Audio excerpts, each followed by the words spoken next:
राम राम सभी भाइयों को, सभी केंद्रीय कर्मचारी और पेंशनभोगी भाई इस खबर को ध्यान से सुन लें क्योंकि काफ़ी महत्वपूर्ण है। इस वीडियो को ज़रा से भी स्किप मत करना, पूरे ध्यान से सुन लीजिएगा क्योंकि काफ़ी महत्वपूर्ण खबर आ रही है कर्मचारियों और पेंशनभोगियों को लेकर। बात करते हैं काफ़ी महत्वपूर्ण खबरों की, उससे पहले अगर आपने चैनल को सब्सक्राइब नहीं किया, चैनल को सब्सक्राइब कर लें ताकि आपको समय से पहले नोटिफिकेशन मिल सकें। दोस्तों इंपॉर्टेंट खबरें हैं, जैसे कि पहले तो आपको ये बताना चाहता हूँ कि महँगाई भत्ता 50% से अधिक होने के बाद महँगा भत्ता शून्य कर दिया जाएगा। साथ ही साथ जो फिटमेंट फैक्टर है उसके विषय में क्या खबर आ रही है, ये भी आपको बताऊँगा और 8वां वेतन आयोग आएगा या नहीं आएगा, उसको लेकर भी काफ़ी बड़ी महत्वपूर्ण खबर है। यहाँ पर आपके सामने है और सब कुछ जानकारी आपको टाइम से पहले मिल जाएगी। सभी कर्मचारी भाई, पेंशनभोगी भाई इस खबर को ध्यान से देखते रहें, फिर बाद में वरना आपको काफ़ी बड़ा पछतावा होगा। बात करते हैं आपके महँगाई भत्ते को लेकर। आने वाले समय में महँगाई भत्ता मिलना बंद हो जाएगा यानी शून्य हो जाएगा और ये 2 बार से स्टार्ट होगा यानी कि 2 बार से 1% से बढ़ता-बढ़ता ऐसे स्टार्ट होगा आपका। अब ये 50% से ऊपर होने के बाद महँगा भत्ता शून्य कर दिया जाएगा। इसके ऊपर काफ़ी बड़ी खबर आ रही है। ध्यान से सुन लीजिए सभी कर्मचारी और पेंशनभोगी भाई। बाद में मत कहिएगा कि आपको ये जानकारी नहीं मिली। दोस्तों, यहाँ पर बताया जा रहा है कि जनवरी 2024 में केंद्रीय कर्मचारियों का महँगाई भत्ता बढ़ कर के 50% हो जाएगा, यह तो कन्फर्म है। लेकिन साथ ही साथ आपको बता दूँ कि जब महँगाई भत्ता 50% से अधिक होगा, तब आपको कौन-कौन से प्रभाव देखने को मिलेंगे। सभी केंद्रीय कर्मचारियों और पेंशनभोगियों को कौन-कौन से नियम के अनुसार यहाँ पर बदलाव देखने के मिलेंगे। यहाँ पर आप देख सकते हैं, आपका जो महँगाई भत्ता है, जब वो 50% से अधिक हो जाएगा, तो ये शून्य कर दिया जाएगा। ऐसा क्यों है, ये भी आपको विस्तार से बताऊँगा। साथ ही साथ आप देख लीजिएगा कि आपको किस-किस चीज़ के फ़ायदे इसमें मिलेंगे और किस-किस चीज़ के नहीं मिलेंगे। इसमें कौन-कौन से बदलाव होंगे। जब आपका महँगाई भत्ता 50% से अधिक होगा, तो इसमें रिपोर्ट में बताया जा रहा है कि इसको शून्य कर दिया जाएगा और दोबारा से आपका महँगा भत्ता बढ़ना चालू हो जाएगा। जब ये महँगा भत्ता 50% से अधिक होगा, तो आपकी बेसिक सैलरी में जोड़ दिया जाएगा और आपकी न्यूनतम सैलरी वो मानी जाएगी। 50% के बाद जो भी आपका मिल रहा होगा, आपको टोटल सैलरी मिल रही होगी, उसको आपकी बेसिक सैलरी मानी जाएगी और महँगा भत्ता शुरुआत से बढ़ेगा। अब यहाँ पे देख लीजिए, महँगे भत्ते का एक नियम है। सरकार ने साल 2016 में जब 7वां वेतन आयोग आया था, उस वक़्त महँगाई भत्ते को शून्य कर दिया गया था। नियमों के मुताबिक महँगाई भत्ता जैसे कि 50% तक पहुँचेगा, तो उसे तुरंत ही शून्य कर दिया जाएगा। जो आपके बेसिक सैलरी में मिल रहे हैं, उसमें जोड़ दिया जाएगा।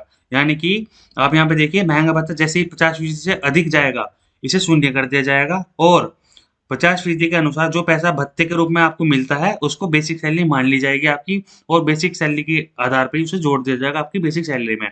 फिर से दोबारा से आपका 0 से स्टार्ट होगा महँगा भत्ता बढ़ना, जो कि आपको मिलता है जनवरी में और जुलाई में, वो 2 बार से 0 से स्टार्ट होगा दोस्तों। और आपका महँगा भत्ता जब भी 50% से अधिक होगा, उसे शून्य कर दिया जाएगा। अभी आपका 50% है इसलिए शून्य नहीं होगा, लेकिन जब भी ये यानी कि जब आने वाले अगला वाले टाइम पे ये महँगा भत्ता बढ़ेगा 50% से अधिक, तो उसको शून्य कर कर के आपकी बेसिक सैलरी में जोड़ दिया जाएगा। ऐसा है इनका सरकार के द्वारा एक फ़ॉर्मूला बनाया हुआ है। मतलब यह है कि बेसिक सैलरी को रिविज़न होकर के आपकी 27,000 रुपए बेसिक सैलरी हो जाएगी, लेकिन आपका महँगा भत्ता शून्य दोबारा हो जाएगा और इसको बाद में आपको बढ़ना चालू होगा, जो कि 1 से लेकर बाद में बढ़ता रहेगा धीरे-धीरे करके। क्यों शून्य किया जाएगा महँगा भत्ता, ये भी जान लीजिए आप। जब भी नया वेतनमान लागू किया जाता है, कर्मचारियों को मिलने वाले डीए का मूल वेतन में जोड़ दिया जाता है। जानकारों का कहना है, यूँ तो नियम कर्मचारियों को मिलने वाले 100% डीए को मूल वेतन में जोड़ना चाहिए, लेकिन ऐसा नहीं हो पाता है। वित्तीय स्थिति आड़े हाथ आती है। हालाँकि साल 2016 में ऐसा किया गया है, क्योंकि दोस्तों 2016 में किया गया है, वो ऐसे ही किया गया है। इस आधार को मानते हुए इस बार जो महँगाई भत्ता है जब 50% से अधिक होगा, तभी शून्य कर दिया जाएगा, ऐसा यहाँ बताया जा रहा है। उससे पहले साल 2006 में जब छठा वेतन आयोग आया था, उस समय 5वें वेतन आयोग में दिसंबर तक 187% डीए मिल रहा था। पूरा डीए मूल वेतन में मर्ज कर दिया गया, यानी कि जो 2006 में यहाँ पे छठा वेतन आयोग आया था, तब भी ऐसा किया गया था और 2016 में भी ऐसा किया गया था। इसलिए छठे वेतनमान का गुणांक 1.87 था। तब नया वेतन बैंड और नया ग्रेड वेतन भी जो बनाया गया था, इसी के आधार को लेकर बनाया गया था। लेकिन इसे देने में भी 3 साल लग गए थे। यानी कि दोस्तों, ये जो काम होता है काफ़ी खर्चीला होता है सरकार के लिए और उसमें काफ़ी पैसे लगते हैं। तो जब ये यहाँ पर सरकार ये चीज़ लागू करती है, तो काफ़ी समय ले लेती है। सरकार पर बढ़ता है वित्तीय बोझ, आप यहाँ पे देख सकते हैं। साल 2006 में छठे वेतन आयोग में नए वेतनमान को 1 जनवरी 2006 से लागू किया गया था, लेकिन इसकी अधिसूचना 24 मार्च 2009 को जारी की गई थी। इस देरी की वजह से सरकार को 29 से 42 महीने का डीए एरिया 3 किस्तों में 3 वित्तीय वर्ष दिया गया था। साथ ही साथ नया पे स्केल भी बनाया गया था। 5वें वेतनमान में 8,000, 13,500 और वेतनमान में 8,000 पर 186% डीए यानी कि 14,500 रुपये होता था। इसलिए दोनों को जोड़ने पर कुल वेतन 22,880 रुपये हुआ। छठे वेतनमान में इसका समकक्ष वेतन 15,600 से लेकर 39,100 रुपये प्लस 5400 ग्रेड पे निर्धारित किया गया। छठे वेतनमान में यह वेतन 15,600 से लेकर 5400 प्लस यानी कि 21,000 रुपये और 1 जनवरी 2009 को 16% डीए यानी कि 2226 रुपये जोड़ने पर यह वेतन जो हुआ था 23,226 रुपये तय किया गया था। इसी प्रकार दोस्तों यहाँ पर समझाया गया है कि जितने भी वेतन आयोग आए हैं अब तक, यानी छठा हुआ, 5वां हुआ, ये जितने भी वेतन लगे हैं अभी तक, तो उसमें ऐसे ही सरकार ने ये डीए को 0 कर दिया है हर बार। तो इसी को आधार में बनाते हुए बताया जा रहा है कि जब भी 50% से अधिक महँगाई भत्ता होगा, तो ये 0 कर दिया जाएगा और आपकी बेसिक सैलरी में आपका जो भी महँगाई भत्ता चल रहा होगा लेटेस्ट, उसको आपकी बेसिक सैलरी मान ली जाएगी और ये महँगाई भत्ता 2 बार से बढ़ना शुरुआत से होगा, यानी 0 से स्टार्टिंग होगी इसकी 2 बार से बढ़ने से, जो कि आपको जनवरी और जुलाई में मिलती है।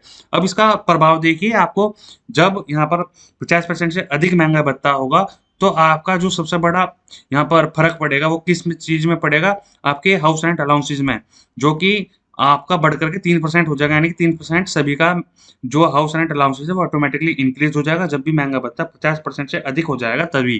तो दोस्तों, आपका 50% महँगाई भत्ता कन्फर्म है इस बार, लेकिन इसके साथ-साथ जब ये 50% से अधिक होगा, तो आपके महँगाई जो एचआर है, आपका हाउस रेंट अलाउंसेस है, उसमें 3% का अधिक और हो जाएगा। अभी यहाँ पर जो चल रहा है आप यहाँ पे देख सकते हैं, हाउस रेंट अलाउंस में भी अगला रिवीजन 3% का होगा। अधिकतम मौजूदा दर 27% से बढ़ाकर 38% हो जाएगी, लेकिन यह तब होगा जब महँगाई भत्ता 50% के पार चला जाएगा। जैसे कि मैं आप सभी को बता रहा हूँ, जितने भी कर्मचारी भाई और पेंशनभोगी भाई हैं, ध्यान से सुन लीजिएगा खबर को। जब भी महँगाई भत्ता 50% से अधिक हो जाएगा, तब आपका जो एचआर है, यानी कि हाउस रेंट अलाउंसेस है, वो ऑटोमेटिकली बढ़ जाएगा और 3% की इसमें बढ़ोतरी कर दी जाएगी। वित्त विभाग के मेमोरेंडम के मुताबिक डीए के 50% क्रॉस होने पर, यानी कि बढ़ जाने पर, एचआरए में यहाँ पर बढ़ोतरी हो जाएगी और ये बढ़कर 30%, 20% और 10% हो जाएगा।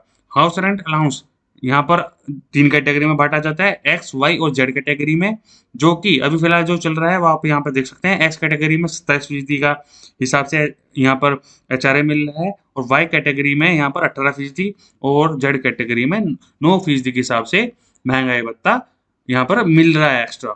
तो आप यहाँ पे देख सकते हैं इस चीज़ को, जब यहाँ पर महँगाई भत्ता 50% से अधिक होगा, तो एचआरए आपका ऑटोमेटिकली बढ़ जाएगा 3 से लेकर 2% तक और साथ ही साथ आपकी जो डीए है, उसको आपकी बेसिक सैलरी में ऐड कर दिया जाएगा और डीए फिर से दोबारा से शुरुआत से 0 से बढ़ना स्टार्ट होगा आपका।